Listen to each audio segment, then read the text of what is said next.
Welcome back to Whiskey Uncut. I'm your host, Paul, your main host, the most important host. And I'm joined today by the Bourbon bro, the doctor of whiskey, James. You're joined by. Okay. I invited you today. I thought, right. I wasn't sure who I wanted on for this special finale of season 1. Got it. I thought you could probably step in. Yeah, I mean, I can handle it, probably. Thanks for mentioning the bald part too, just for the folks that aren't watching. Yes. So that they know that I'm bald. That's great. Thanks, Paul. Yeah. I appreciate it. So we wanted to do a best of the year episode, and these are only best whiskeys that we've tasted on this show. So for those who are watching on YouTube and maybe follow my Malt Mondays content more than this podcast, first of all, shame on you. Follow the podcast also. It's fun. But I'm going to be doing a separate video, specifically Scotch related, where I'm going to do like best sherry cask Scotch, best Islay Scotch, categories more Scotch related. This is specifically tailored to whiskeys from this show. So our categories are, James, best budget whiskey, which has changed even since the last time, since we did that show. And that's what I think was hilarious is when we went back and we looked at this, the prices have changed entirely since then. So it's a relative budget. It's going to be relative to the time period we did the show. Exactly. So best budget bourbon, whiskey, not bourbon. Best craft whiskey, most memorable, and that doesn't necessarily mean memorable for good positively or negatively. It's that's a fun category. It's just memorable.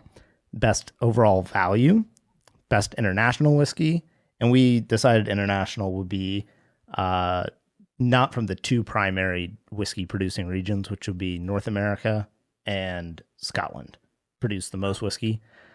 Then we have the best bourbon, best rye, and best single malt. So first, I want to go through and talk just very briefly about which whiskeys were in the running and why. So, and then we'll go back through and we'll announce the winners and we'll talk about those a little more in depth and why we liked them. And we should probably say before we get started too, when you came up with this idea, I had you send me a list of all the different products that we tried, all the different whiskeys we tried. Which it took a while to compile. It did over season 1, right? Yes. And I think we came up with 84 different whiskeys that we tried during the show. Yeah. So it's not like we're picking these out of like 3 or 4 others. There was, 10, 15, sometimes 20 in each category. So it took a little thinking to go back through and sort of reprocess everything we did. I went back and I looked at some of the shows or listened to some of the shows and tried to remember what the flavor profiles were. Mm-hmm. So it was a process. We put some time into it. And the way we did this is we each submitted our top 2 without the other person's influence. And in a lot of these categories, we picked the same top 2 or shared one of our choices.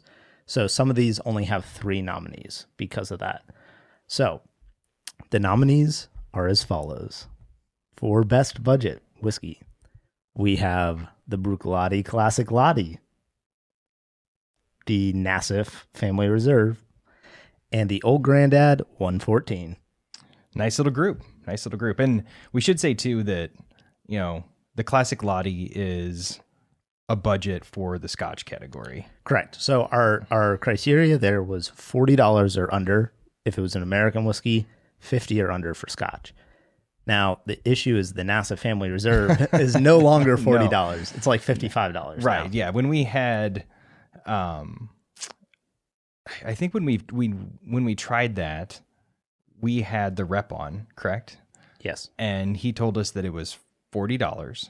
And when I was looking in the stores at the time, it was about $40. We had Jonathan on and, he ran us through all the pricing. And just today when we were thinking about it again, I decided to look it up and I couldn't find it anywhere online for $40. It was mostly 50, somewhere up to 60, which in my opinion starts taking it out of the value range because you can get light whiskeys, which we've tried on here, some of the Obtainium ones at 130, 140 proof that are 13 years old and they're still $60. Right.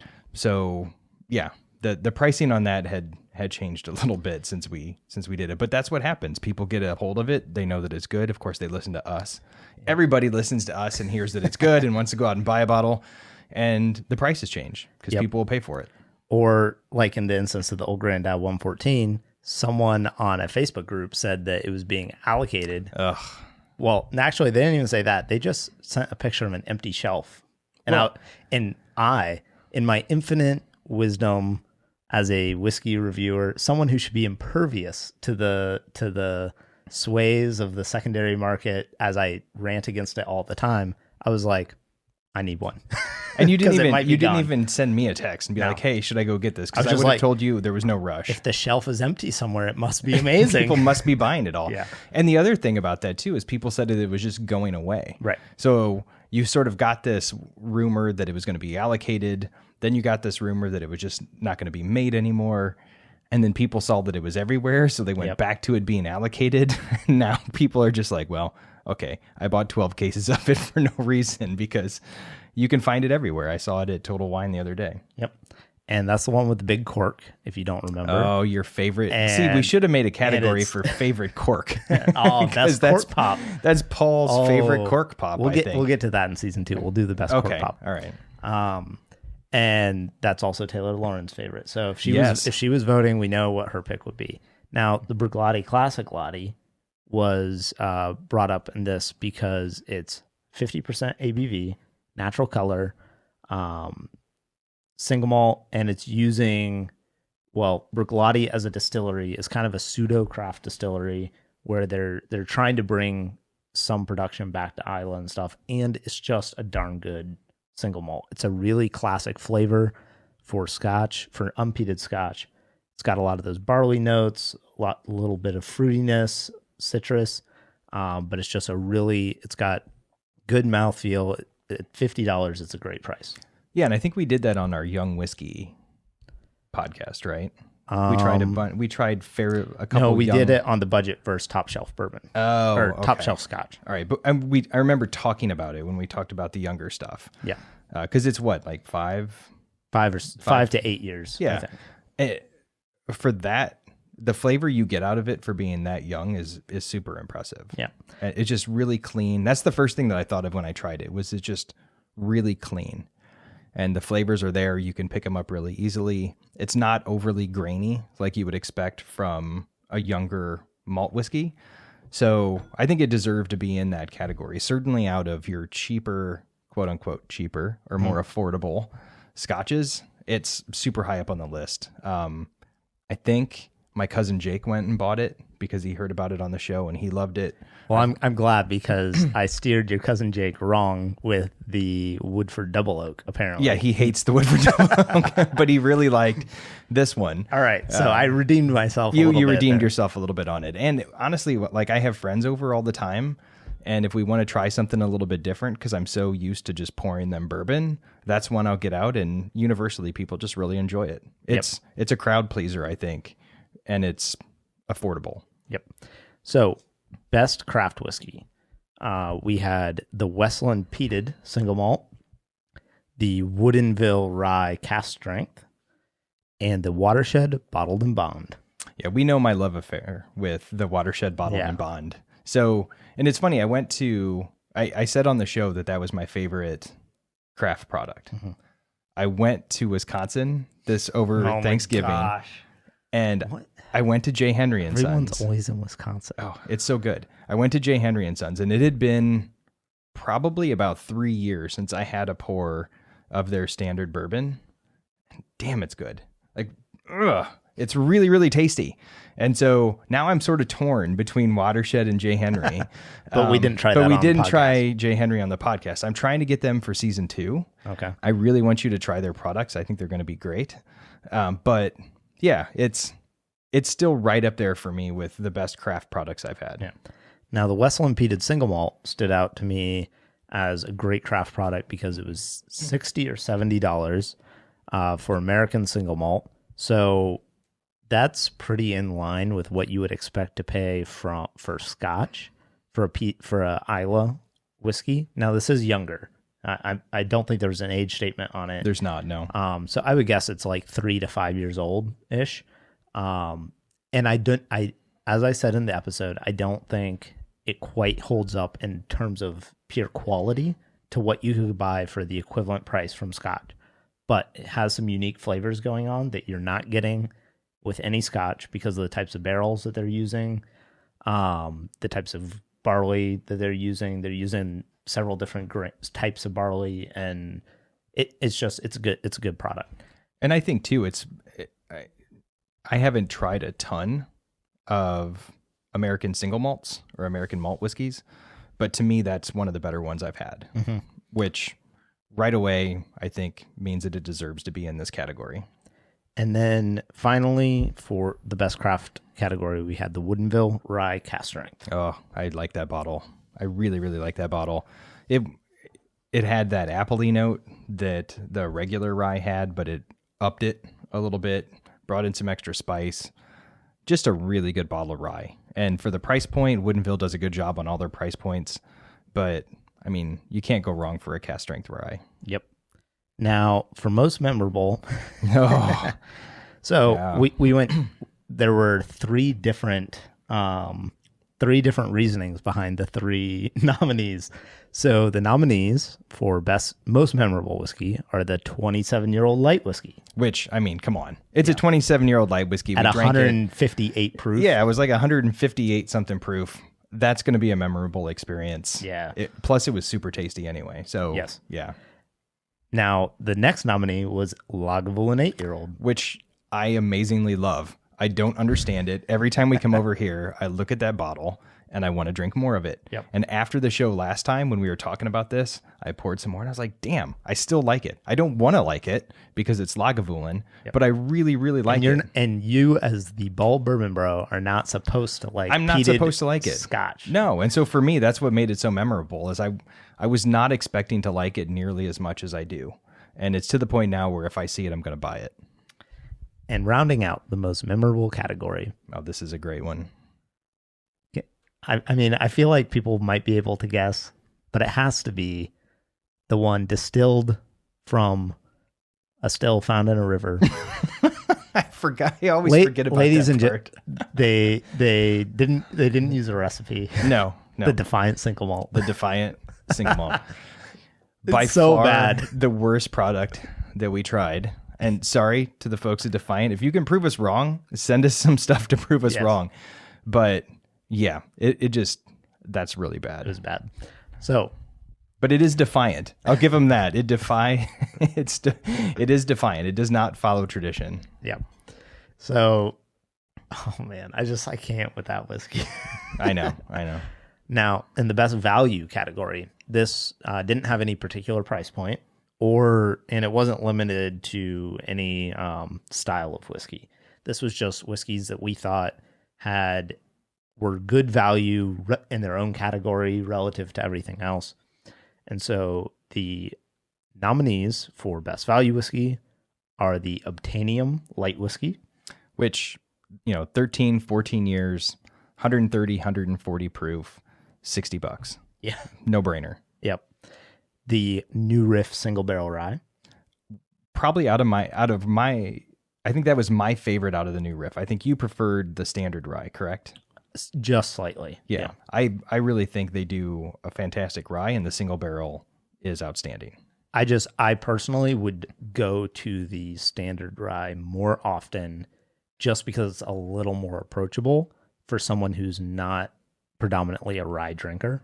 But the single barrel rye is a fantastic bottle. So for you, the standard rye is probably even a better bargain because you like it a little bit, and it's still like $10 or $15 less than even the single barrel. But in general, I think if you're curious about trying it, I don't think you can go wrong with either of those products. Yep. We have the Glenmorangie Quinta Reuben single malt Scotch. I don't remember it. We tried that on like the very first episode, I think. That's why I don't remember it. Barrel finishes. It was 82 whiskeys ago, so it's been a while. But I do remember liking it. Yeah. It's port finish. Yeah, I was going to say, I remember it being very bright and fruity. They have increased the age statement on it without increasing the price. So it's no longer a 12-year-old product. It's 14 years old. Ooh. It's $52-ish. Oh, that's nice. It's 43% ABV, it might be 46. I can't remember now. Port finished. It's a really nice, lighter, sweeter single malt. The port finish gives you a little bit of chocolatey, minty, Christmassy flavors going on. It's just a really good. If you're looking for a cask finished Scotch at an affordable price point, I think it's really good. Finally, to round out that category of best value is Watershed Bottled and Bond. I mean, you're looking at a craft product, bottled in bond, age stated. I thought it was super tasty. It made the best craft list. It made sense to include it in the best value as well. Yeah, it was like $55, right? Yeah, or $60. yeah, $50 or $55. Again, you don't see bottled in bond too much in craft distilleries. And it's 5-year bottled and bond. It's actually older than necessary to be bottled and bond. Yeah, so I mean, solid product, no question.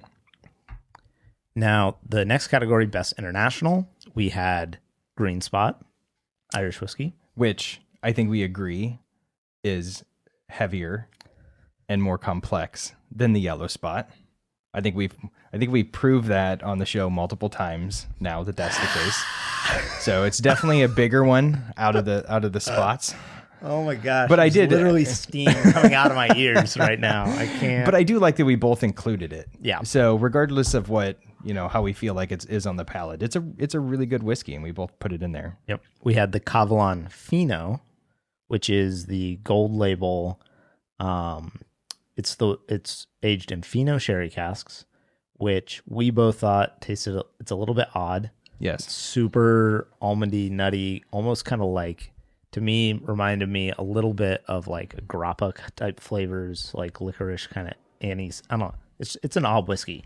It is, but it's still really good. I considered that, honestly. I remember going through the list. I considered it for most memorable because it is weird and it's kind of difficult to figure out, but it fits really well here for Best International. We had the Kavalan Vino Barrique, which is just delicious. Yes, just an amazing. How much is that bottle? I forgot.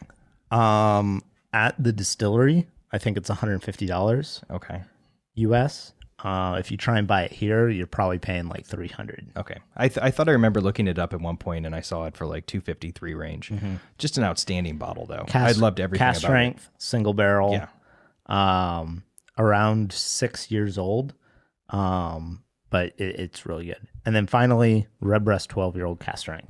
Which I think we both agree is probably to me, that is the best that Irish whiskey gets right now.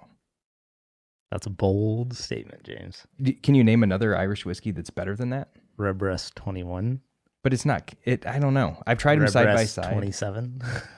Yeah, but I mean, most people aren't going to. But they're absurdly expensive. Yeah, most people aren't going to get those. And you try Redbreast 12, especially at cast strength. You're talking a pot stilled Irish whiskey. Tons and tons of flavor. Yeah. Now, we did both mention that we have not had the Blue Spot.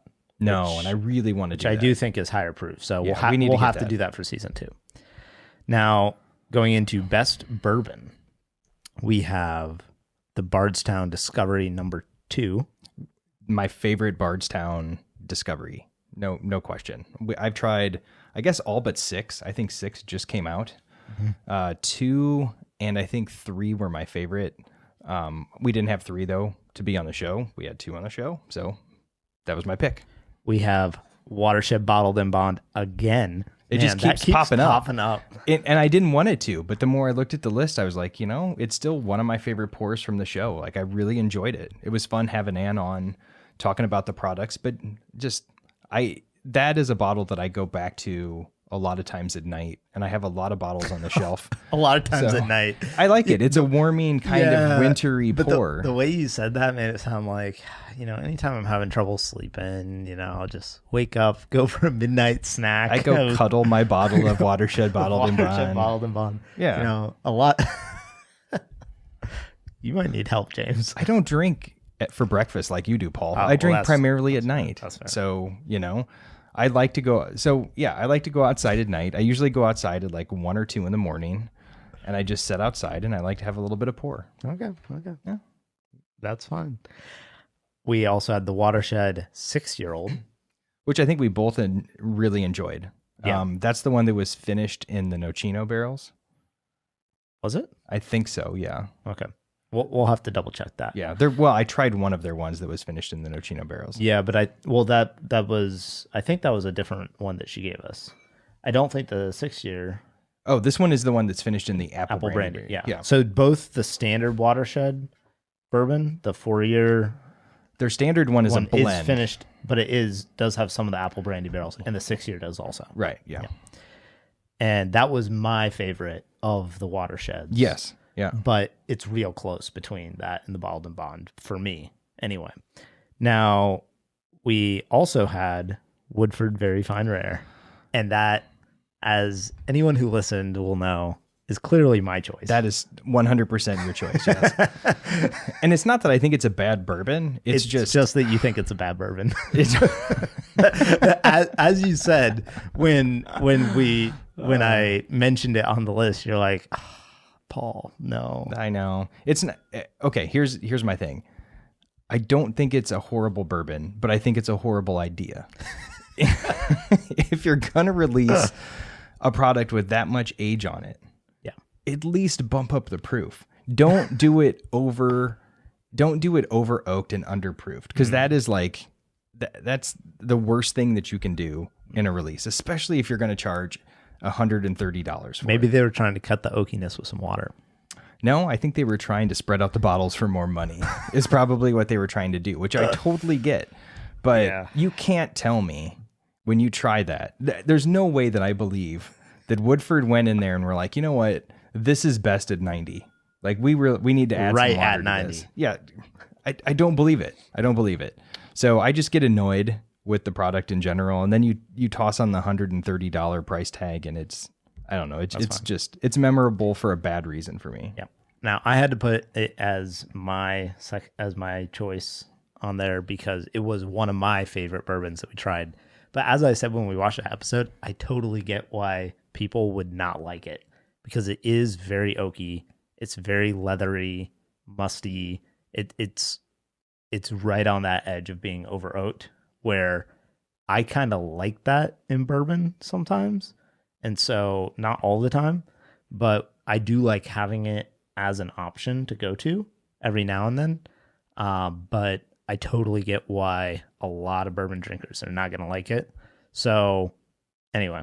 And I do think it fits better for the Scotch palate in some ways than it does for the bourbon palate, which is weird, but I think it does because the proof and sort of the tannic quality, like the oakiness, the funkiness, to me is a little bit more Scotch friendly than bourbon friendly. Now, best rye. This was a tough one. We tried a lot of really good rye.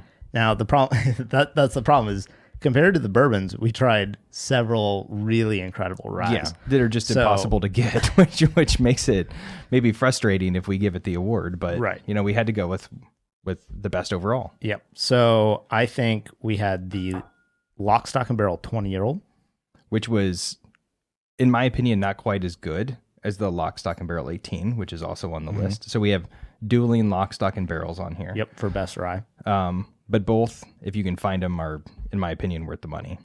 We had the Rabbit Hole 6-year. Yeah. Which was sent to us by Mark to try on the show.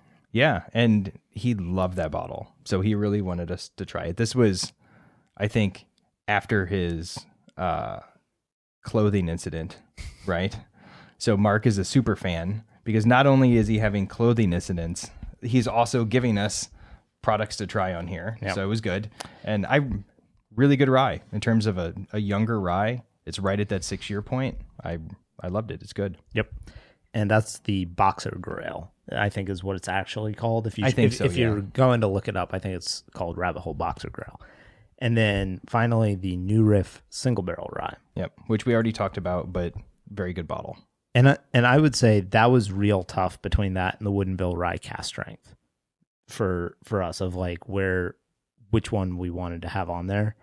And unfortunately, because I think they both would have been on nominees if Lock, Stock, and Barrel it wasn't taking up 2 spots. Yeah, if we didn't have the really super premium bottles on there, I think they both would have been on there. But yeah, I could see people trying both of those and picking Woodinville or picking the New Riff. It just depends on your preference. Right.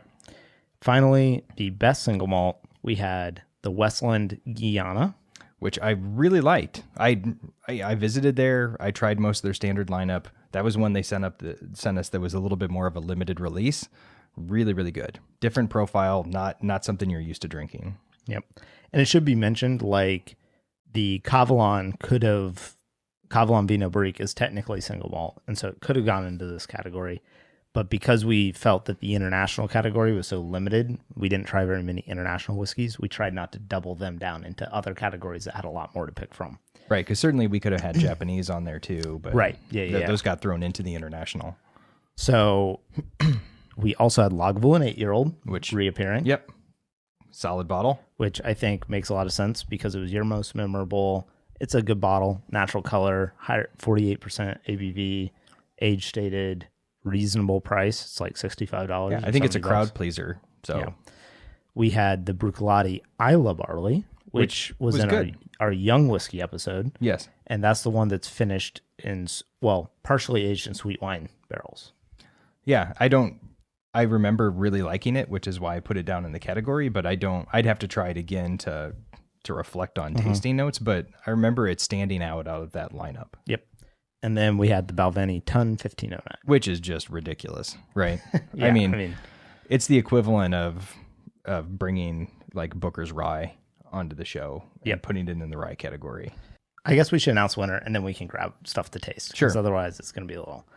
So, the winner... Well, the runner-up. Let's do runner-ups first. Give Bill a little extra suspense. Okay, we'll do that. So, in the best budget category, Old Grandad 114, NASA Family Reserve, and Classic Lottie were our entrants. The runner-up, due to price changes, NASA Family Reserve. Yeah, and this is one where if you can find this for 40, I would argue that this was probably the best bottle. Yes, that was the winner when it was $40. So. And unfortunately, the price changed, and so we decided that it had to be pushed to the runner-up. Yeah, and if you can find it, though, in that price range, definitely buy it. Even at $60, which is what I'm seeing it pop up for a lot now, I don't think most people are going to regret buying it at $60. No. Oh, man, it's so maple syrupy on the nose, is it not? Yes. It's ridiculous. It smells like waffles with syrup on it. It really does. I think chicken and waffles was what we said during the episode. It's crazy. I forgot that about it, honestly. But right off the nose, it pops out. It starts to fade a little bit as it sets in your glass, but that's the first thing that pops out at you. And it's probably, this is light whiskey and then also a bourbon and rye blend. So that light whiskey adds a lot of that sweeter note. This is something that why I really wanted to include it in best budget. Beyond the fact that it's got good flavor, good aroma, it's 53.5%. So it's good proof. I mean, at the price point that it was at $40, that's one of the higher proof $40 whiskeys available. Yeah. And then it's a unique product, being that blend of light whiskey, bourbon, and rye. And I think blends often get a bad name or a bad rap because typically blends are done to create cheaper products and more just meh products that more people are going to like, in my personal opinion, rather than creating a bold, fantastic product. That's not always the case. And I think in this case, this is actually, it's a really, really solid blend. It's got a distinct flavor profile, but it incorporates all those elements of each of the products in there. And I had a friend ask me about a good bottle to buy for a friend, and I recommended this. Yeah, because most people won't have tried it. No, and that's if there's somebody out there who's had a lot of bourbon, who likes whiskey in general, this is probably one that they haven't tried. So if you can find it, I think it's a safe bet in that way. But the other thing too is it's just different. It doesn't necessarily taste like a bourbon. It doesn't taste like a rye. It doesn't taste like a light whiskey. It truly tastes like a combination of all of those. So you have to sort of go into this bottle, I think, with an open mind. The first time I tried this, I tried it at a tasting at Jigs while we were picking a barrel. And I think we had just tried, something ridiculously high proof, and we tried like 4 or 5 different barrels. And so when I went to this, it seemed a little bit thin, and I wasn't that impressed with it. but I had also just had 5 barrel strength whiskeys. Yeah. So it's like, you're in a different place. When I came back to it, I just really enjoyed it. It is, you can tell from that light whiskey though, it is light despite the proof. Like, I mean, it doesn't have a super thick, viscous mouthfeel to it. It feels like a lighter spirit despite the high ABV. Yeah, and I think that's why this is, to me, one you want to open up with. Like, start with this, get a good pour of this. The sweet aspects really open your palate. I think it's a good starter. And it's, like, you could take this to a party, and people who haven't had a lot of whiskey will enjoy it. But people like me who have had way too much whiskey are still going to like it because it's different. Mm-hmm. And the winner, James, of the best budget whiskey category, a little drum roll. It's like we're in like freaking middle school or something. Like every time we got to build suspense, right? Oh my gosh, yeah. Old Granddad 114. Old Granddad. So, and who likes this, Paul? Who's Taylor Lauren. Taylor Lauren. Taylor Lauren was right. So we're gonna get she told me big at cork pop. Oh yeah, she told me at the tasting that this was her favorite, so that's why we went out and got it, and it ended up winning. So you're looking at what, like $35 for this? I think it's cheaper than that. I think it's like $27 or something. And it's 114 proof, obviously. And what I like about this the most, honestly, and this is why I picked it as the winner. I like the flavor profile of it enough that I can drink it neat. And at 114, that's a good proof for drinking neat. It's going to be approachable for most folks, but it's high enough proof that it's going to entertain the proof snobs like myself. But it's also cheap enough that you can put it in a cocktail and it's going to hold up because of the proof as well. Yeah. So that's one of the things that like Wild Turkey 101 kind of is notoriously good for, is like cocktails, because it's so affordable and it's high enough proof that when you get it on ice or adding water in a cocktail, you're not going to lose that kick of the bourbon. And this just ratchets it up a notch. And I think, when we did this side by side with the 2 other whiskeys in the exact same price range, the Knob Creek 9-year-old and the Wild Turkey 101, each of the 3 whiskeys we felt had 2 out of like 3 of the categories. Like, I thought the Wild Turkey had the best aroma and the best finish, but I didn't think it had the best flavor. I didn't think this one had the best aroma, but I thought it had good flavor and finish. And the Knob Creek had good flavor and good aroma, but not a great finish either. And so, like, I think between those 3, you could kind of cover a good range of things.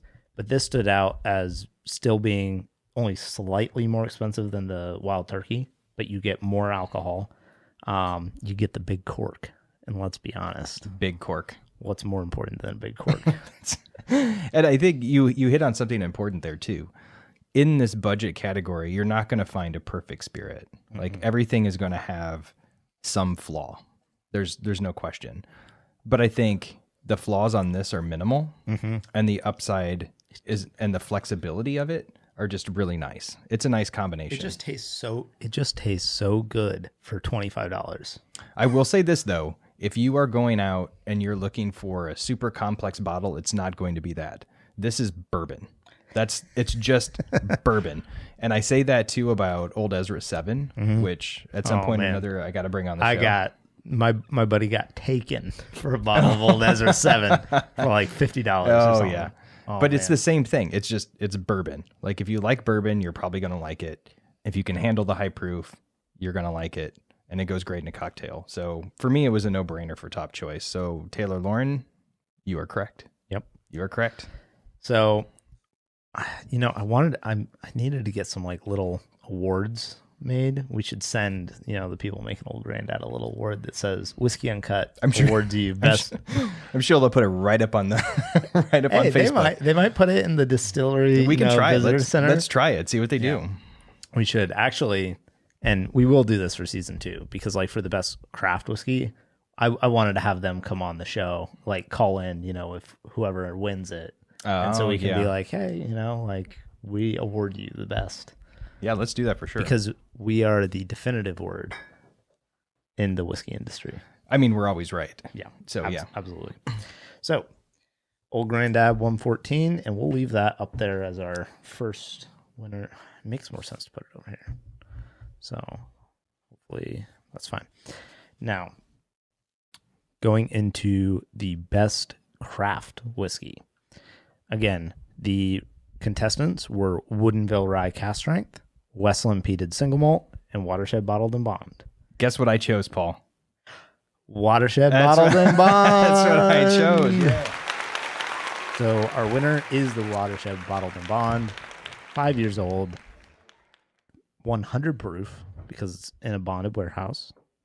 And this one, I don't think they did finish in any of the apple brandy barrels. I think this one's just straight stick. Yep. So You want to pour us a little bit? Yeah, let's revisit this one. I will happily revisit this whenever I get a chance, even if it's not at night on my swing. I was amazed that so much was left in the bottle after I sent it home with you. I've been really I've been pampering this bottle a little bit. And the reason why, not only I like it, but whenever somebody comes over, I want them to try this. I think in terms of introducing people to craft and getting them off of some of the bigger names, it's just a really fun bottle to show them. And the nose on it is just so different than what you're used to, or what I'm personally used to with craft whiskey. I just think it's a fun bottle to share. We did forget to mention, though, that Woodinville Rye Cask Strength was runner-up. It was. Yes. Oh, that's true. We didn't do it. Yeah. You got too excited. I did. I got too excited. I got too into the bottle. To tell the world about Watershed Bottled and Bond. But the thing still, you can still pick it up on the note, is that piney, minty note. It's so good. It's just ridiculous. And I talked to my friend David Ashmore a couple weeks ago, and he was like, I pick that up a lot of times in younger rye. And I'm like, yeah, I get that. Like, I've had the Redwood Empire. I've had a couple of younger ryes that are sort of piney and minty.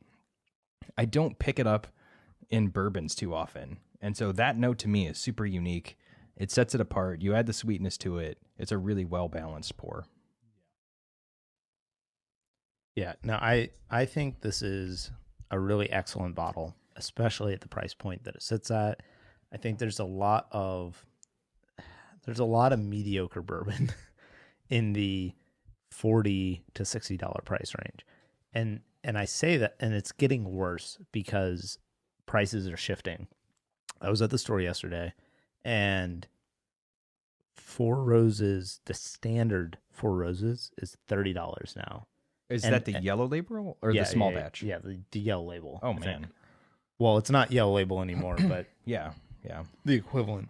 The small batch was $40, and the single barrel was like $52. And it's like, man, I remember when small batch was $26.99, and it would have been a good contender for best budget bourbon. And the single barrel at 100 proof and $35, not 5 years ago, would have been a really good contender for best budget. But man, I mean, prices have gone up 25% in the last year or two. So yeah, it's getting tough. And I think to be able to get a craft product that's 5 years old, bonded, that's actually really good at a $50 to $60 price point is pretty incredible. And so you're seeing a trend, I think, where, we talk a lot about prices going up, and right now it's the big distilleries that are really increasing their prices. If you are a craft producer and you can keep your prices steady, the field is coming back to you. Because that was always the big challenge with craft whiskey, right? Is how do you release a product in a decent age range that's a competitive price with some of these larger producers? Mm-hmm.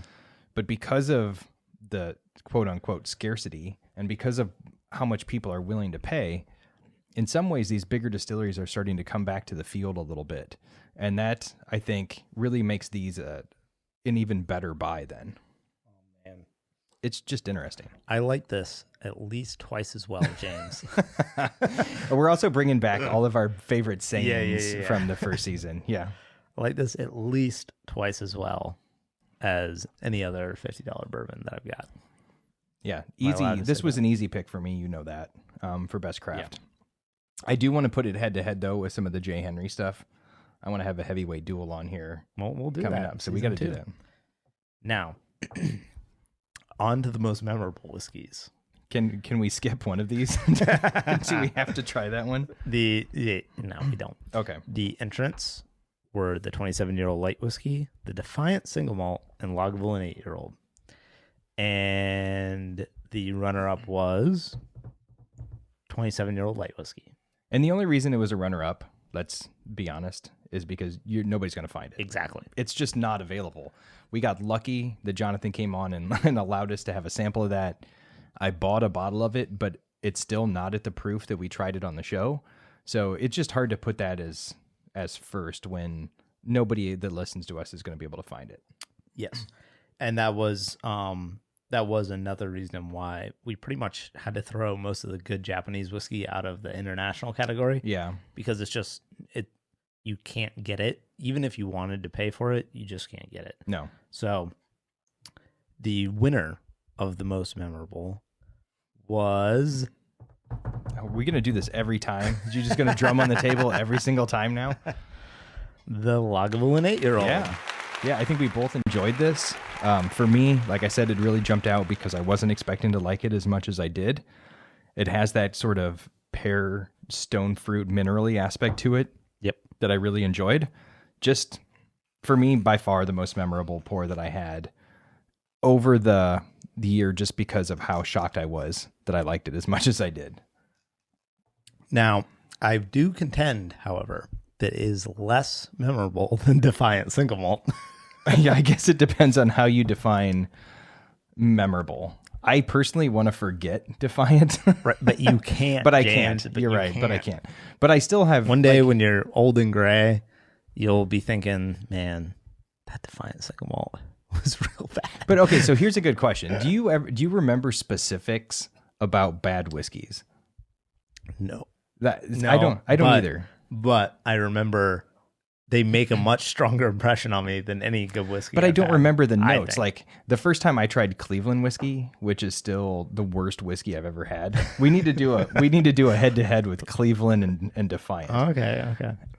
It was so bad, and I remember it just being horrible. But I don't remember what it tasted like.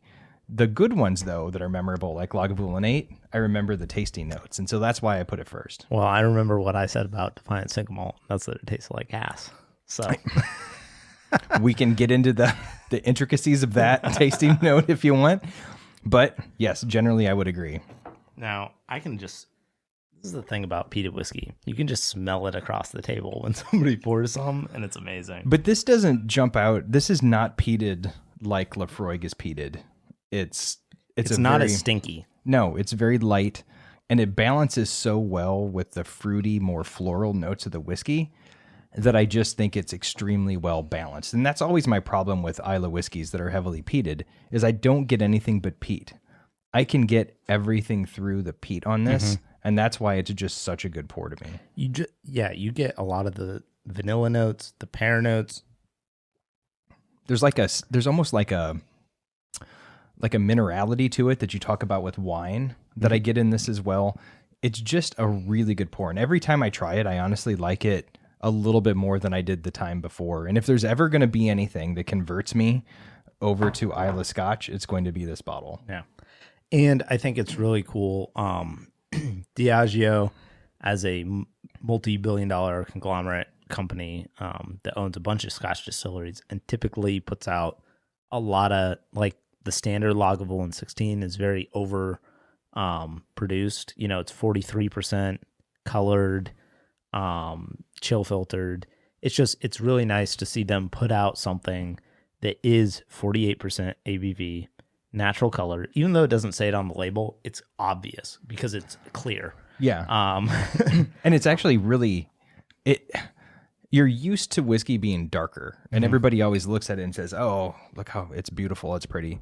This is a really pretty pour too, because it's a very light kind of straw color, and it just looks natural. There's something about it that just looks natural and clean, and it comes across on the palate. The best value, our runner-up to the best value whiskey overall was New Riff Single Barrel Rye. Yeah, which I really enjoyed the New Riff show. I think all of their products are great. And like we said earlier, whether or not you go with the standard rye or the single barrel rye. I don't think you can go wrong. But New Riff, in my opinion, is really, everybody talks about the single barrel bourbons, and that's just because bourbon is a big deal right now. But they do rye as well as any craft distillery that I've tried. Them and Woodinville, I think, just do amazing ryes. I'm super curious and sort of dropped a hint to us about Watershed and some of the things that they have coming up. But right now, Woodinville and New Riff, in my opinion, are the best craft rye. So this was and it's affordable. Now, I will say, ever since we did the New Riff, technically we did two New Riff episodes, but the episode that was totally dedicated to New Riff, I've been sipping on the rye a lot more than their bourbon.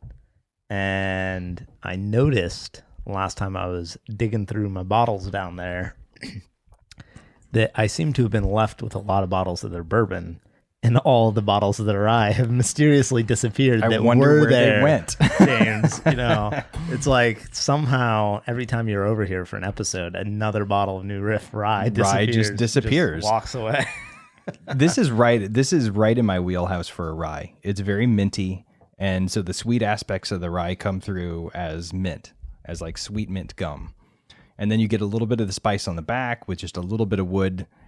This to me is what a craft rye should be. And so, yeah, I'm going to steal these bottles. I really like these. They're also really pretty bottles. Like, by far one of my favorite bottle designs. One of the most unique, like, with the dark top and sort of the only problem I have with it is you can't see the whiskey at all, but it does sort of protect it as well. So if you have it in an area where there's any kind of light exposure, it's going to be better from that standpoint. Well, the bottom's clear, so you can see the color doesn't match though necessarily. Well, that's fair.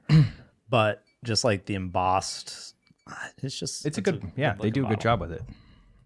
It doesn't have the cork isn't up to your standards probably. No, it's not a very good cork. You throw a big cork on this thing, and it's ball game for Paul. Like he's in cut for the his top money. off right there, and put a big old honker on like a cork the width of a 750, and Paul's in. Oh man. Yeah, that's a great whiskey, but it is only the runner up. Yes, because the best value overall, the winner goes to Watershed Bottled in Bond, which we talked about it when we talked about best craft. I think it's a value. There's no question at that price point. I think it's a huge value. Yep. So that has now won 2 categories. It is. It's doing well. And if my liver could handle it, I would go back for a second tasting of that. But we got to make it to the end of this. This is going to be. We knew going in this was going to be a supersized episode anyway, but yeah, we need to make it conscious to the end. Otherwise, there's just going to be dead air at the end for like 15 minutes. Yeah. So yeah, we need to hang in there. Now, the next category is Best International, and the nominees were Redbreast 12-year-old cask strength, Green Spot, Kavalan Fino, and Kavalan Vino Barrique.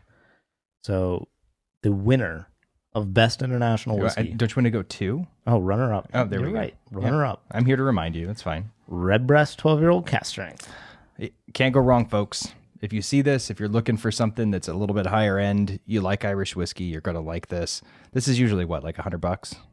Less than that. I think it's usually 80, but probably in the time that we take to record this episode, it will have jumped up $10. By tomorrow, it might be $90, $95. Yeah. But great bottle. But I've seen it as low as 80, as high as 100. So yeah, to me, this is the quintessential like flavor profile for an Irish whiskey. Offering it a cask strength is fantastic. Good choice for number 2. The winner, Best International, Kavalan Vino Barrique, which I didn't feel like was a fair fight. No, it wasn't. It's not, and I totally acknowledge that. Can you find that? Like, if you're listening to this, can you find it anywhere, or is it just going to be impossible for folks to locate? I don't think it's impossible. If you have a specialty shop, I think you could ask them to get it for you, or you could probably order it. Did you buy it here, or did you buy it there? I bought it at the distillery. Okay. So it was hard. We discussed whether or not to include this one because of all the whiskeys on here. There's only one other whiskey that's as hard to find as this one. and we kind of didn't really want to include whiskeys like this, but it's so good. You can't leave it out almost. That you can't leave it out. So the realistic winner of international whiskeys that we tried that you could readily find is the runner-up, Redbreast 12-year cask strength. But this is just such a phenomenal dram that I couldn't... there was no way for me to sit down and say, like, well, of all the whiskeys we tasted, which is the very best non-Scotch and non-American whiskey, and not have this be the... Yeah, sometimes you just sort of have to go with the best, and I think this is one of those instances. Certainly, if you can't find this, Redbreast 12, Green Spot came in third. I think those are both great choices. But man, I mean, this is just in a different league. This is... What do we call a whiskey like this, James? What does it smell? How's the aroma? I don't know. Opulent. Oh, the opulent. Yes. I was thinking smooth. No. But you are correct. It is opulent. It's opulent. This is like dark, like fruit cake. Like raisiny type of notes. Raisins and plums. And there's like a brown sugary sweetness. I think fruitcake is a really good description of it. It really is. And what's incredible is that this is only 5 years old, 59.2% ABV, non-chill filtered, natural color, and it's all from wine casks. So I think what really jumped out to me on this was the amount of flavor that you pack into a sip of this is just on another level. Yeah. There's so much going on. There's some chocolate notes in the back, like a milk chocolate. You combine that with the fruity aspects on the front. Every time I try it, it's a little bit different. It's a very dynamic whiskey. And to me, I don't know that I drink this in the summer. It's a little heavy, but man, you get into the colder months and I challenge you to find a better whiskey to drink in the fall or winter. And this is the kind of whiskey that I think if you were to put this in a blind tasting, I think people would pick this out as their favorite a lot because I think it would just stand out. And when you do like lineups of whiskeys and you try stuff side by side, those unique flavors, the boldness of the flavor, all that stuff, it kind of stands out more. And I think the only thing that this whiskey lacks is the finish. It's too short relative to the price. But when you do like a lineup of whiskeys, nobody can notice the difference in the finish because you're tasting so much stuff that typically the finish is kind of the hardest thing to really pay attention to. So I will say, I think $300 on like a 25-year-old Scotch will probably net you a more complete product, but not necessarily a more interesting product or unique. And certainly you're not getting anything at 60% ABV that's, that old for Scotch. So I agree that the finish is a little bit short, but it's still pleasant. It leaves you with that fruity, spicy note in the back. So it feels it's enough to make you want to go back for another pour. The nose is just so heavy that you expect the finish to go on forever. I agree. Yeah. Maybe that's what I should say.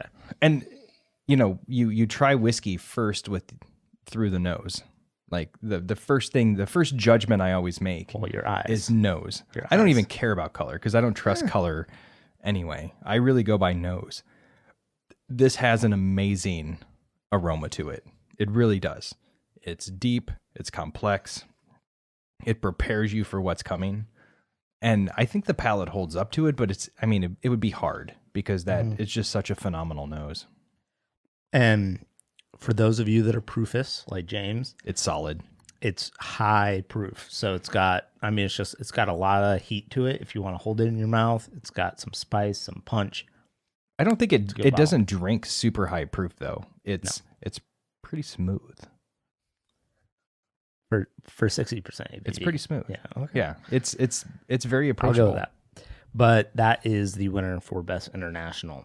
Now, going to probably the three categories that maybe people are most interested in. I don't know. Kind of depends on what floats your boat. I think for James, Best Craft Whiskey was probably the most near and dear to his heart of all the categories. But the best bourbon that we tasted in season 1, the nominees are Woodford Very Fine Rare, Watershed 6-year-old, Watershed Bottled in Bond again, and Bardstown Discovery number 2. We're seeing a watershed theme here. Yes. But the runner-up, James. Watershed 6-year. So I want to try this again, even though we're trying a lot of whiskey on the show. Heaven forbid we try a lot of whiskey on the show. But this is their limited release. It's a 6-year, and it's finished in apple brandy barrels. And they do a good apple brandy. I tried it when I was there. It's a very dry apple brandy, but the nose is amazing. It smells like applesauce and stewed apples and a little bit of cinnamon spice. And then they finished this 6-year bourbon in the brandy barrels, or the apple brandy barrels. And this is at 120.8 proof. Yeah. So, and I have to admit, this is close for me between this and the bottled in bond. I just think in terms of, first of all, you're not going to be able to find this very often. And so that's why I always put the bottled in bond above it in the other categories. But just in terms of approachability, I think the bottled in bond is a slight step up. Yeah, I agree with that. Now, this one, you did list bottled in bond as your number 1. Yes. Here. I listed this as my number 1, but you had this as number 2, and my number 2 was the Woodford Very Fine Rare. So the Woodford Very Fine Rare, again, probably doesn't really deserve to be on this list, if I'm being honest, as a reviewer. I just happen to like it, but I know a lot of people won't. So that one wasn't really in contention, too much in contention at all. And I don't think I had the bottled in bond listed as number 1 on this one, but I think I had it as number 2. Oh, yeah. Behind what we're going to reveal for number 1. So, but we both listed this as 1 or 2 on our favorite, and so it was kind of a no-brainer to have as the runner-up. The thing that got me about this one is you can't, nowhere in this can I pick up the apple brandy. I don't pick it up on the nose. I don't really pick it up on the palate too much.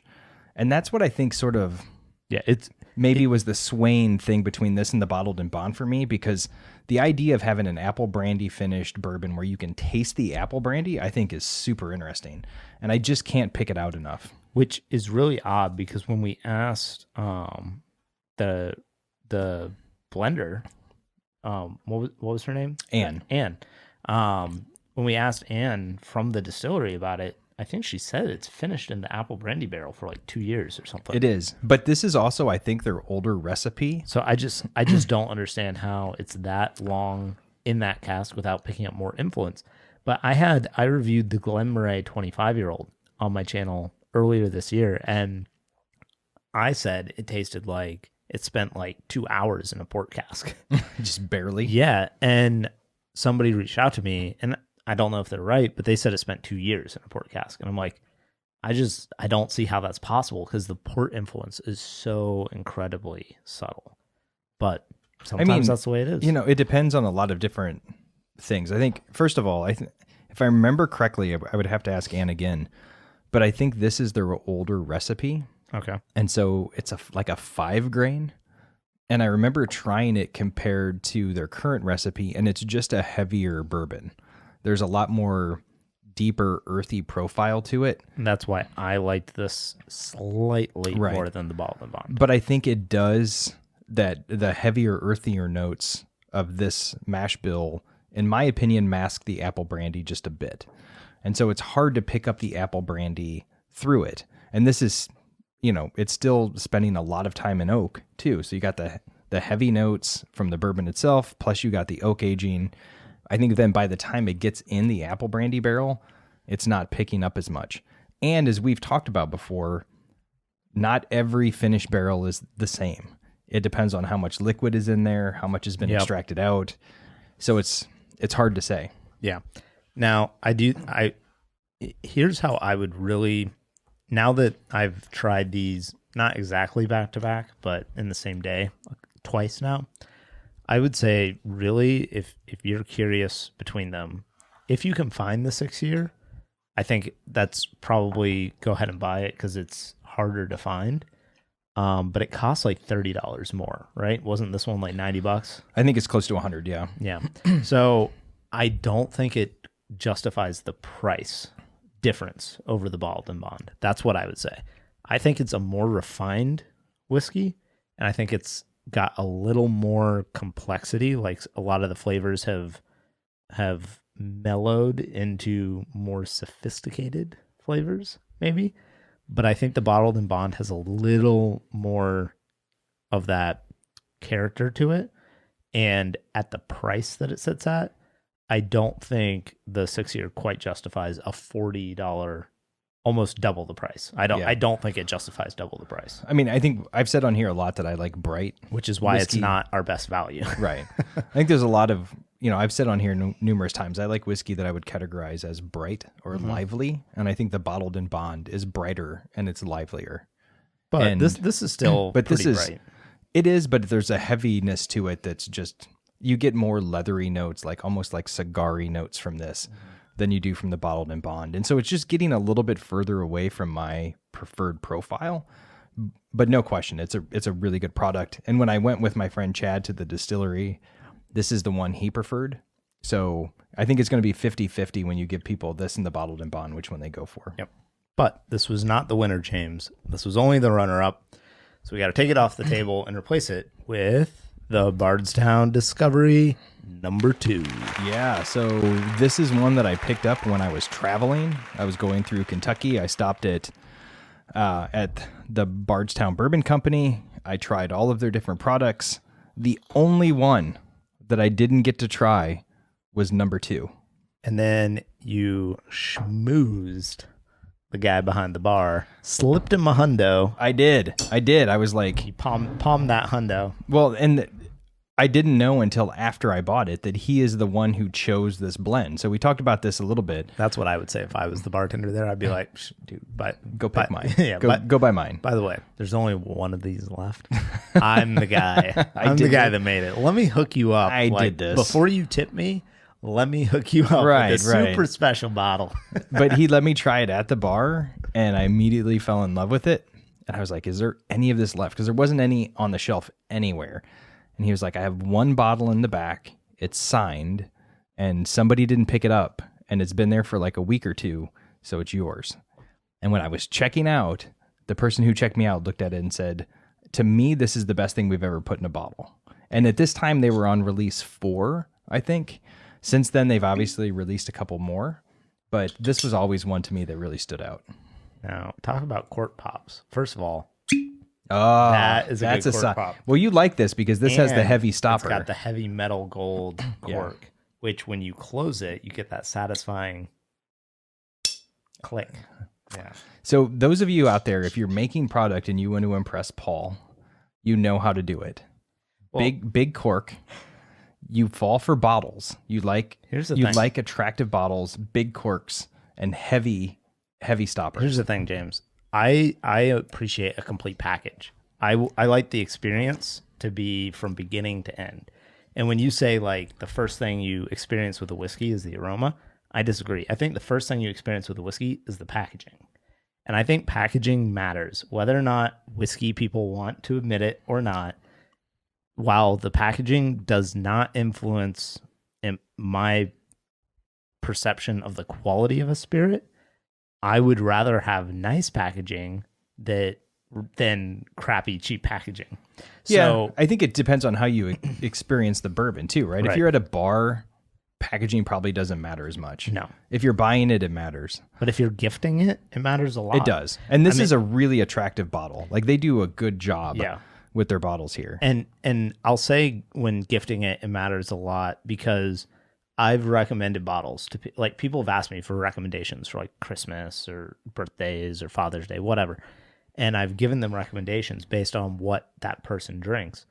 And they go and buy it and they give it to them and they're like, oh, man, I feel bad. Like it didn't come in like a fancy box or anything. And I'm like, yeah, but they love the whiskey inside. Like, so it definitely matters from the perspective, from some people's perspective more than others.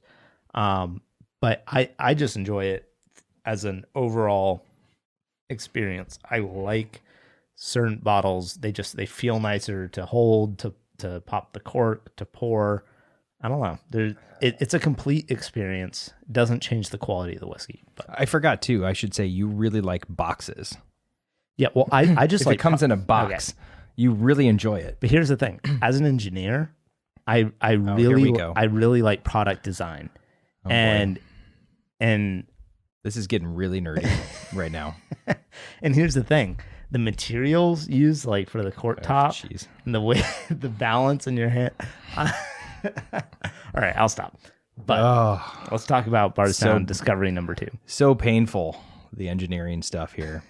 So, all right. So here's the recipe for those of you who need a reminder. It's all Kentucky bourbon. It's 44% of the blend is a 10-year, 39% is a 12-year, and 17 is a 14-year. And most of the Discovery series, as it's gone on, has gotten slightly older. So the more recent ones have older blends. I will tell you again, older does not equal better. The wheelhouse for bourbon, in my opinion, is 8 to 12. And you're looking at the vast majority of this blend, 83% of it being in the 10 and 12-year range. So for me, this is ideal. It's old enough that you're getting some mellow, you're getting some of the sweeter notes from the barrel, but I can still taste the grain. It's not being masked by anything externally. It's just a really good bottle. It is a very good bottle. And it's probably one of the best blended bourbons I've had. Yes. I mean, it tastes harmonious, which is, I think, the best thing you can say for a blended product. It doesn't taste like individual things being thrown together. It tastes like a single unit. Right. And I think for me, what I like about this, because they did skew more heavily towards the less aged stock, is that when you taste this, it kind of, I feel like there's like this wave of flavor that goes on where the flavor starts to get dry and oaky, and then it kind of comes back with some vibrance and some youthfulness, and you get a little more of the spice coming through and pulling you back out, and then it starts to follow back mellow and like more tannic flavors, and then it comes back a little bit with some fruit, and it makes this really nice experience from beginning to end, all the way through the finish. The finish on this is really, really good. It's really nice. This is what I call a soft finish. So I reviewed the Balvenie 19-year-old Edge of Burnhead Wood coming up. That'll be live this week. And that's a $350 scotch. And I don't think it justifies $350 other than it's a unique product and it's got, cost associated with it. But the whiskey as it is easily $150 to $200 pour, just because it's so, the experience from beginning to end is so balanced and nuanced, and it's a gentle, evolving, nothing like feels out of place on it. And that's what I feel about with this, is like from the second you smell it to the finish, which I can still taste, the finish is long. There's nothing that I'm like, but I wish it did this, or I want it to be a little less dry or a little sweeter, or it's just kind of, it's great. My friend Andrew describes a lot of stuff that he tries as a perfect bourbon. And he doesn't mean it in terms of the fact that it's the best bourbon. He just means that there's not too many flaws in it. Mm-hmm. And that's how I see this. If you want to show somebody what is the best example of a bourbon and what it can be, I think this is a good bottle to show them. The nose is complex. It's bright. It's got fruitiness. It's got sweet. You can pick up the wood that follows onto the palate. So, and you talked about how the bottle looks. It's got the graphic on the back. From beginning to end, there's nothing about this bourbon that I would really want to change. Yeah. The only thing I think that some people might have an issue with this is I don't think it's as standout of a flavor profile as something like a Stag or a Weller, or I'm just saying, like, it doesn't, that I think is the only thing that some people might take issue with it, is that it is so balanced and everything that it doesn't have this really like, oh, that's the most cinnamony bourbon the most spicy cinnamon red hot bourbon I've had, or that's a dark fruit, crazy fruit bomb, that's the only thing that I would say that some people might say like, well, Bardstown Discovery number 2, but it's really good. Yeah. And it blows most bottles that are allocated out of the water. Yeah. Like it's better than most of those. Now I will say, if you're listening, if you're watching, you're probably not going to find Discovery Series 2. They're far enough down the line now. I said they're to 6, I think. But I think we tried 1 and 4, and they were all good. They were all good. So if you see this, take a shot at it. To me, the Fusion series is a little bit more unpredictable because they're blending outside stuff with their own distillate, and you just never know what you're going to get. Mm-hmm. But they do a really good job of blending the sourced products. Yeah. And so $130 is steep. I get it. But if you want something special, I don't think you can go wrong with the Discovery series. I agree. Now, the best rye. This was a tightly contested one, I will say. Yeah, it was. And I think this one was a little harder to decide because we had already allowed in the Cavalon Vino and the Bardstown, which neither of which are particularly easy to find. And so when we come to the rye, we get our runner-up was the New Riff Single Barrel Rye. So that's 2 categories that it was runner-up in, which is why it deserves a spot on the table. It does, yes. And I think a lot of this is not only is it a good product, it's shockingly good for a craft. Yeah. And so I think most people, when they go to pick this up, are probably going to have moderate expectations. And I think it's going to, I think it's going to impress a lot of people, and I think it's going to surprise you when you try it. Mm-hmm. I agree. But the winner, James, for best rye of 2021 Whiskey Uncut Season 1, Lock, Stock, and Barrel 18-year-old. So the story for this one runs deep with me, Paul. It leads back to Wisconsin. Oh, gosh. It always tell me about your childhood, James. It's see, my childhood's in Ohio. Oh, that's right. So that's the watershed connection. But my wife's, to be honest, I don't really know the difference between Ohio it's and Wisconsin. Same thing. It's the same. If I'm being entirely Wisconsin's honest. just a little colder, and they eat more fried stuff and cheese, right? Yeah. My wife is from Wisconsin, so we went to a barbecue joint right after we had flown in. So we were hungry, and we stopped at a barbecue joint. I had never had this before. I tried the Lock, Stock, and Barrel 16, and I liked it, but overall I wasn't impressed enough to spend the money on it. I tried the 18, and I was like, boom, I'm done. I immediately sent Jigs here in Gainesville a text, said, get me a bottle if you can. He found it for me. I bought it. I've never regretted it. To me, it's not the best rye I've ever had. I would still say Booker's rye is probably the top rye I've ever tasted, but it's right up there. What it's about like top Pappy 2 or 3? Rye? I mean, it's fine. Because that used to be, I think you used to say that was your favorite Pappy. It's my favorite of that line. The 13-year rye from them is my favorite of that line, along with the 15 bourbon. But my guess is if you put it side by side with this and Booker's, I would pick this and Booker's blind. Yeah. Now, there's some old Willets that are like 26, 27 years old that are just a different beast. But I like this because 109 proof. It's approachable, which is what I was going to thank you for the segue, Paul. It's approachable. It's not so old that you can't taste some of the rye spice. I think when you get into the 18, 20 year on the rye, it almost becomes too soft. It becomes too smooth. And it takes away the point of drinking a rye. I still get that this is a rye. And it's the best example of a well-aged Canadian rye that I can think of. Besides, maybe, I'm going to do a plug for myself. The Bourbon Sippers Canadian Bacon pick for the Whistle Pig Rye at 13 years, I think stands up to this. But this is an outstanding product. You're entitled to wrong opinions, James. I know. You haven't had that one, have you? I did. You brought it in. Yeah, you weren't as impressed with it as this. Yeah. No, it was a good pour. I mean, it would have been better if I'd picked a barrel, but I want to give it to you now that you've had more rye. But yeah, I mean, this is a tough rye to beat.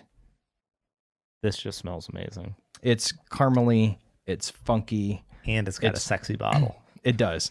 It does. I'll give you that. It does have a sexy bottle. Like it's a super subdued bottle, to be honest. But it looks like antique. Something about it. It looks like like a cowboy would drink it. It looks classy. I think that's what they go for on these is classy. So it's not your standard 750 bottle. It's a little squatter. It's got some decorative aspects to it. But see, I like all the leathery characters you get to this.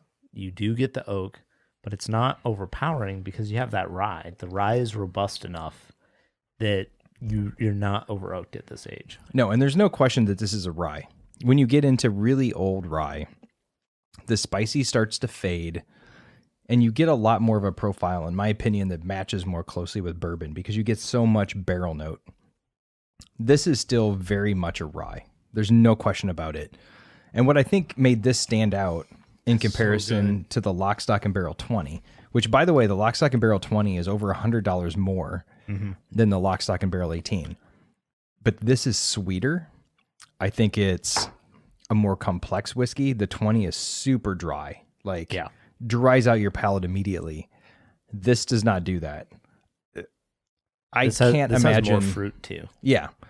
I can't imagine a much better rye than this outside of Booker's, which I should bring on sometime for one of our birthdays or something. I have a little bit left. Now, but this is just really good. Now, I really like the BTAC, not... Oh, Handy? Yeah. I really like the Handy. Different beast, though. But totally different flavor profile. Yeah, Handy is 6 years. It's super high proof. It's right in your face. Yeah. It's a brash, young, But it's not what I would expect to like from a rye. And that's why it's so surprising to me. Like when I tried it for the first time this year, I was like, damn, that's a good bottle. If rye were people. But this is easier to get. It is. And it is. No question. And it probably good. shouldn't be, but it is. Yeah. But if rye were people, Handy would be like a teenager. Yeah. Right? It's brash, it's cocky, it's right there in your face. This is like a dude in the 40s in a smoker's jacket. Like that's the difference between the two. And it just depends on which you like.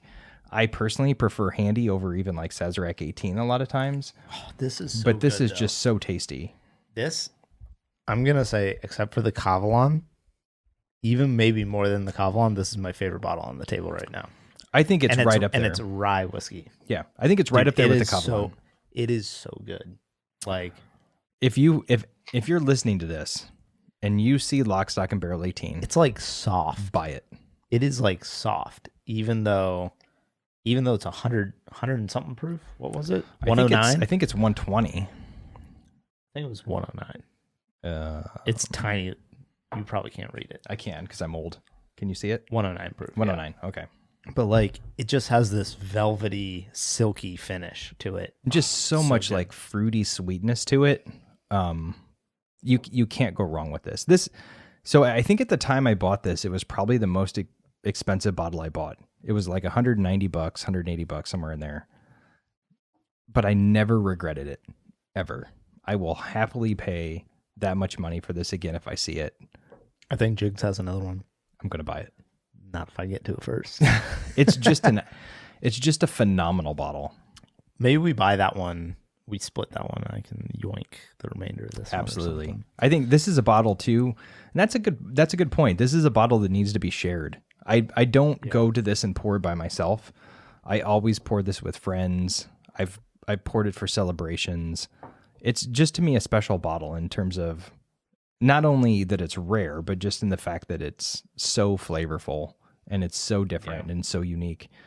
If you find this, don't hesitate. Just buy it.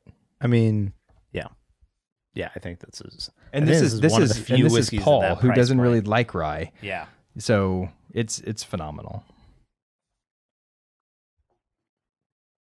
Now, are we on to our final category? We're on to our final category. How far are we into this thing? Let's see. An hour We're and an a half. hour and a half. Oh my gosh. Well, we didn't start quite. We're a little less than that. Yeah. So we're not running too far over, despite doing 8 whiskeys. You're looking very happy over there, though, Paul. I am happy, James. Yeah, you're looking good. You're a little flush. It's Well, good. it is a little warm in here. This room definitely has the worst ventilation. It does, in the yeah, house. it's hot. It's unfortunate. Then we got like the lights and 25 whiskey. whiskeys on the table. Yeah, I hear you. Oh man, good. But I can't think of a better way to spend a Saturday No, afternoon. this is perfect. So, best single malt from season 1, we had the Bruichladdich Isla Barley as a contestant, the Westland Guiana, the Lagavulin 8-year-old, and the Balvenie Tun 1509. The runner-up was Lagavulin 8-year-old. Again, because of the natural color, high ABV, the power it had to convert you, James, potentially into a Scotch lover, you know. I cannot imagine an Isla whiskey that I'm going to like more than that. Yeah. Well, that's our mission for season 2. Yeah, you got to find me one. In terms of balance, Yeah. it's ideal to me. So for number 2, that was easy. And so I think this is the second category that it got number 2 in, because most memorable whiskey, it was 1 or 2, depending on that. It got number 1, but the 27-year-old light whiskey, if it wasn't available. If it was available, would be tough to unseat. Right. Yeah. But there's like only a few hundred bottles of that. So the winner of best single malt, and I think it's probably pretty obvious from the nominees, Right. the Balvenie Tun 1509. So how many scotches have you had that's better than this? Not many. Yeah. A handful. Yeah. And if you're a bourbon drinker, Balvenie is a good place to go. Would you agree? Yeah. So I would, if you're primarily a bourbon drinker, I would definitely try the Balvenie 12 single barrel first, because it's aged all in first fill bourbon barrels. It's a little, Balvenie as a distillery, they have a characteristic honey and orange kind of character. And that's why I think it goes well for bourbon folks, because it's sweeter profile. There's not the peat. Yep. So it's going to be something that your palate is a little bit more familiar with. The Caribbean cask is even sweeter and is also very approachable. But I think in general, this is a good bottle for bourbon drinkers. The 12 single barrel is like 48% That's true, ABV. yeah. And that's the thing. Balvenie, except for their standard doublewood releases, the 12 doublewood, 17 doublewood, and 21-year-old doublewood, and then the Caribbean cask, all of their single barrels are like 48% ABV. Their special editions are higher. This is cask strength at 51.7% ABV. Which isn't, not super high. No, right, exactly. It's not super high, but for Scotch, it's not normal to get cask strength. Right. So you're getting, and this is especially something of age. And I'm assuming this is no color added, right? Supposedly. So Balvenie, depending on, I've had reps tell me all Balvenies no color added. I've had reps tell me that it does have color added. What I do know for sure is that their single barrel whiskeys do not have additional coloring. And that's evident because if you go look at 2 from different barrels side by side, they're different colors. Right. So they're not using it to maintain a consistent color profile. I have seen reported that their specialty bottlings, the Story series, the Tun 1509, like the 25-year-old, like the higher end, any of the stuff that's higher proof, like 48, 50%, etc., cask strength, is natural color, but they don't list it on the label. And so I don't know how legally binding it is for them to say, just to say in passing to someone writing a review, oh yeah, that one's natural color. So I just assume that it does maybe have some artificial coloring, but I don't think it does. I would say for the Tun 1509, it's probably natural color. Yeah, I always just assume that their higher end stuff is not. I think... And the thing that also tips me off on this one is it's not that dark. And if you listen to David Stewart talk about this whiskey, he'll tell you that it is made from whiskeys that were distilled in 1990s, 80s, and 70s. So, and that was when this first came out. Now this is batch 4, so it's like 5 years later. But basically, this is a blend of whiskeys in the age of about 20 years, 18 years old, up to like 40 years old. And it's not super, super dark. And so I would say it's probably safe to assume that they didn't add any artificial coloring, because if they did, it would be a lot darker. It'd be super dark, yeah. I think this is, I'm gonna push you in a few minutes to give me your best overall. Oh dear. But I think this is the best nose.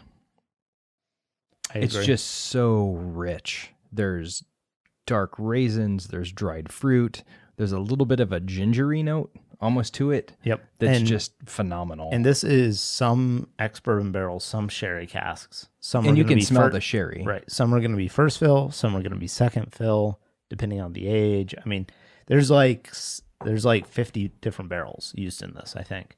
So it is still a relatively small batch used. But what they do is they take all those barrels, put them into this tun, where the tun 1509 comes from, which is like a gigantic barrel. It's like the size of your house. Well, my house. I have a small house, but it's the size of a whole room at the warehouse. And so they blend them all in there and they let them marry in there for a while. I think the Kavalan has a richer aroma because it's all first fill wine barrels, but the Balvenie is just, this is, when you talk about a perfect whiskey, this starts to get to that point of a perfect Speyside whiskey, in my opinion. I wanted to nose these side by side. I think they're both equally inviting and they're both equally complex.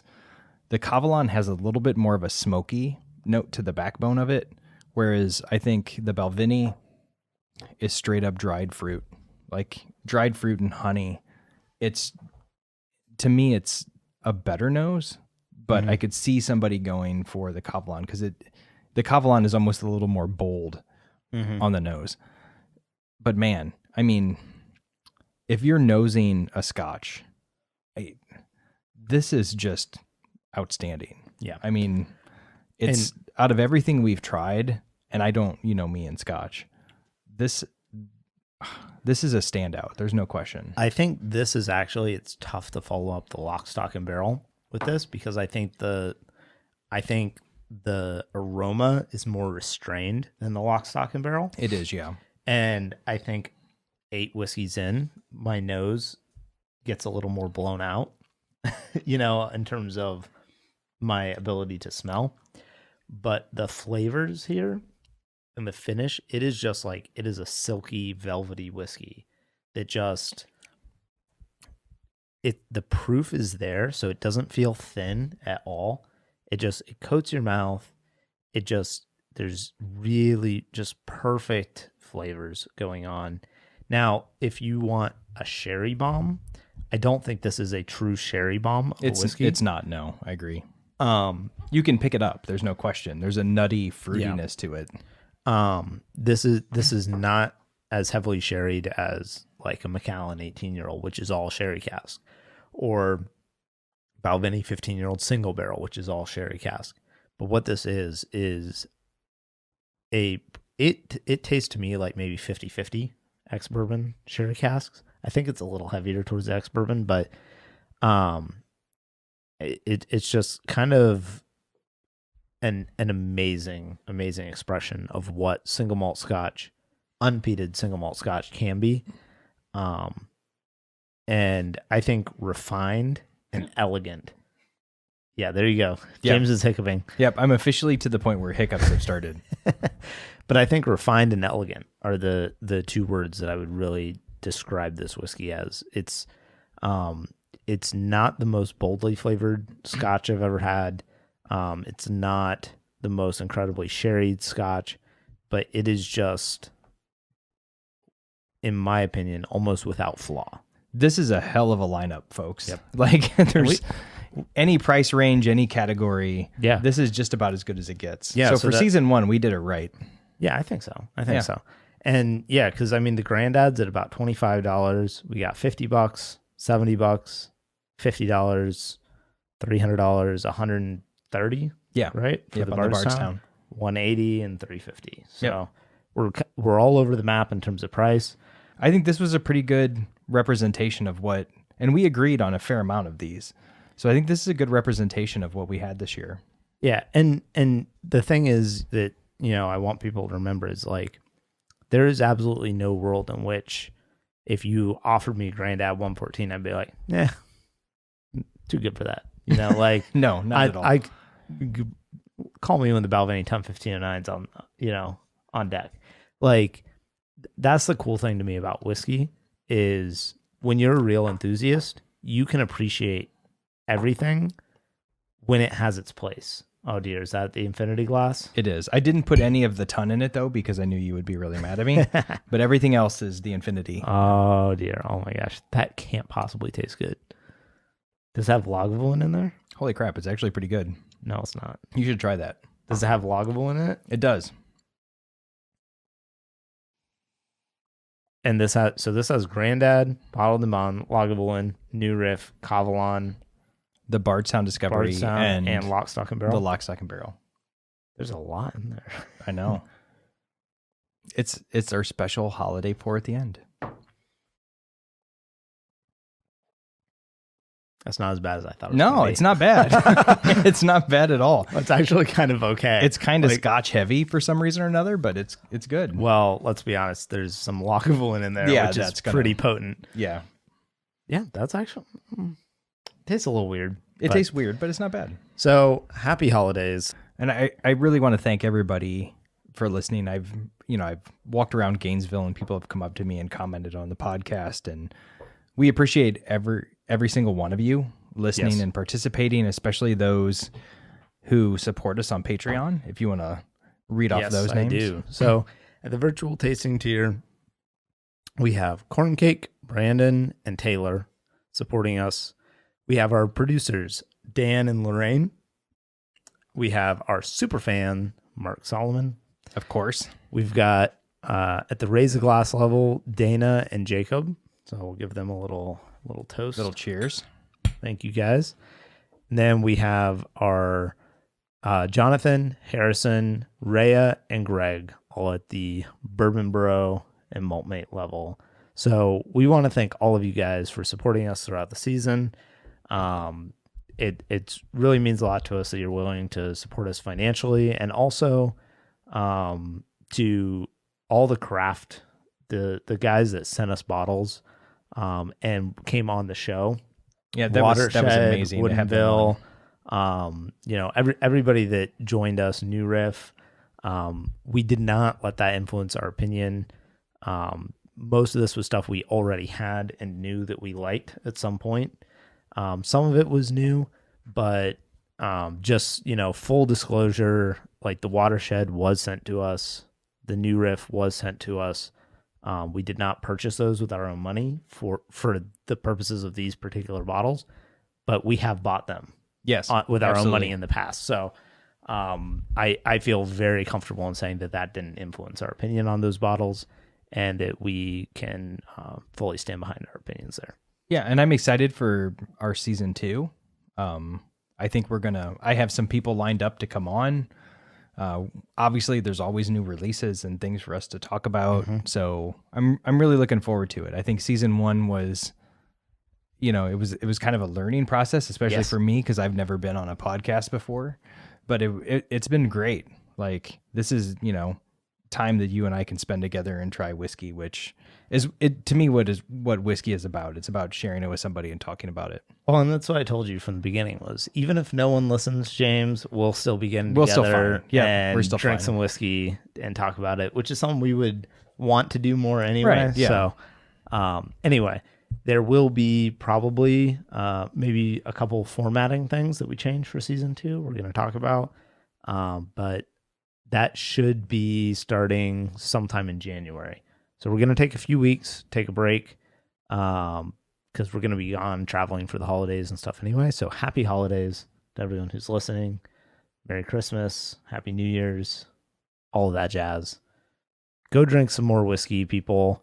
Try some of the ones that we picked as the best of the year, if you can. And let us know what you think. Send us an email, send us a note. Let us know what you think about them. Yep. And if you sign up now, the December tasting kit, I'm gonna give you guys a couple weeks to sign up for the virtual tasting tier. The December tasting kit, I'm gonna send out samples from this lineup. Oh man! So we'll have to decide what those are gonna be. Yeah, that's a big deal too, because these are all really, really good bottles. Yeah, these are big bottles. That's gonna be a great kit. So anyway, we're gonna pick a couple of these for December, and until next time in season 2. Cheers. Cheers.